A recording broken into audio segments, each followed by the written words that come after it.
Oh, come, Holmes.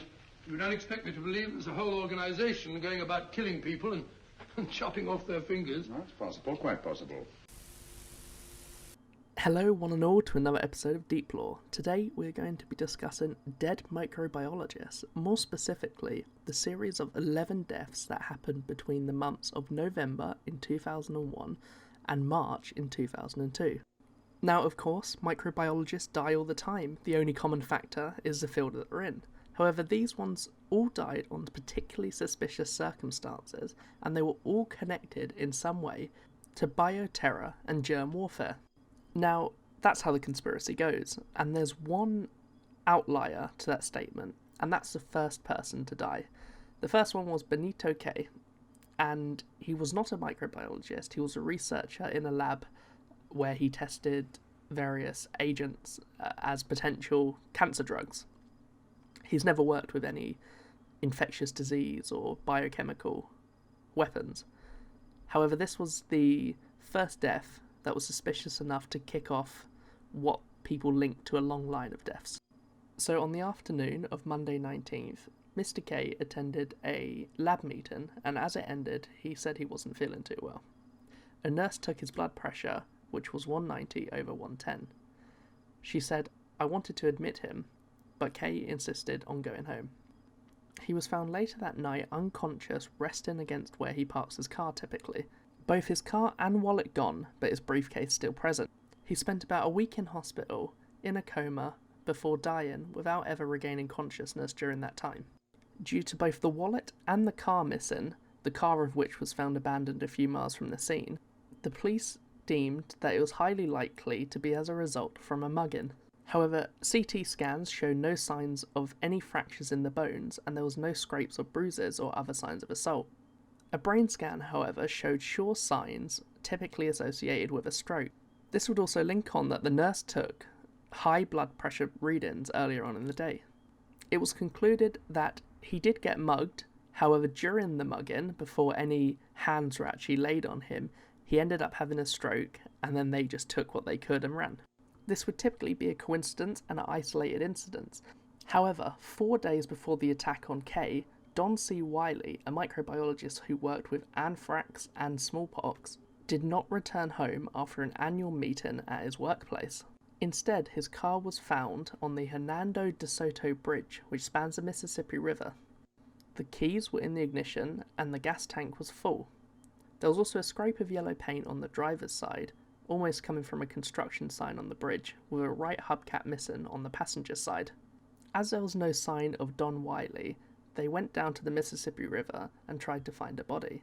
At the start of the investigation, they believed it would be suicide. However, going over documents and where he stands with his family and friends, there was no sign to indicate that it could be suicide.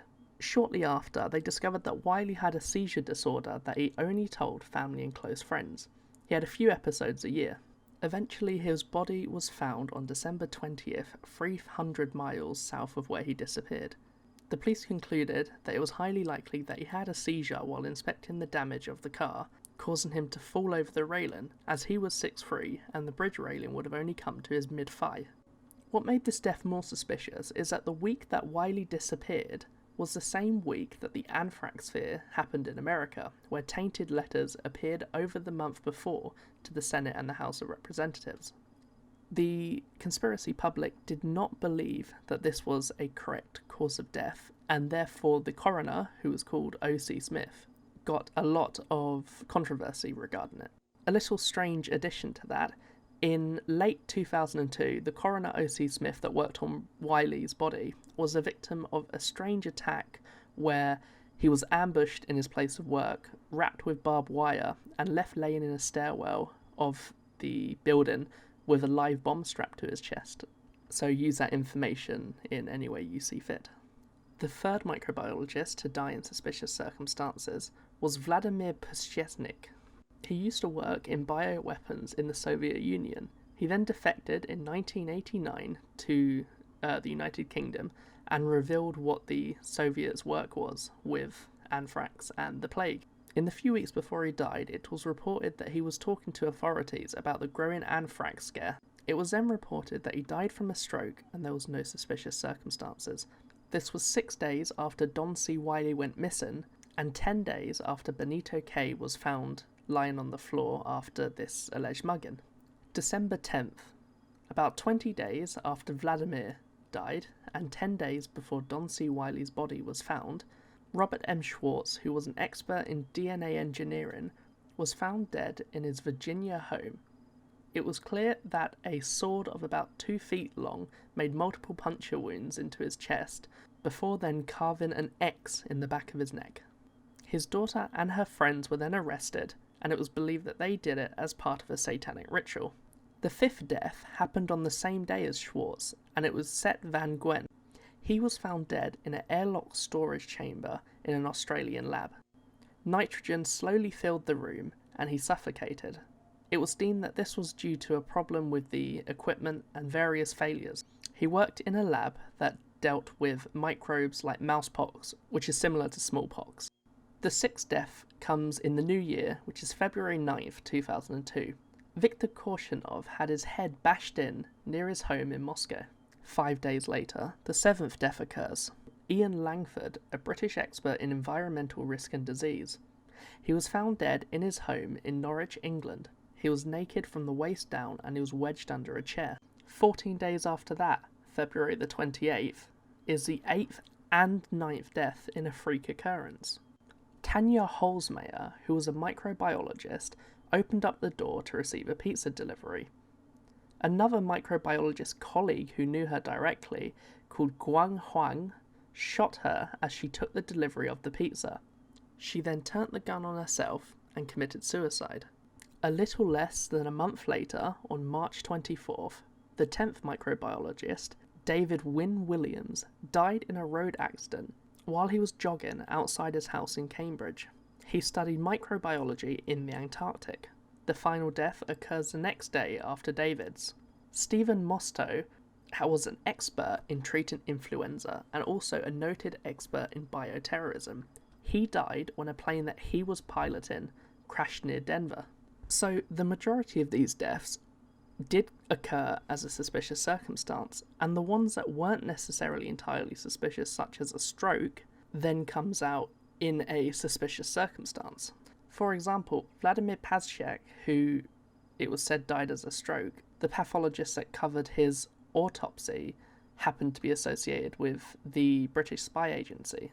That, alongside the fact that Dr. Pasillas actually played a huge role in figuring out how to modify cruise missiles to deliver the agents of mass biological destruction. Now, do any of these deaths constitute more than a coincidence? Do they form into a conspiracy?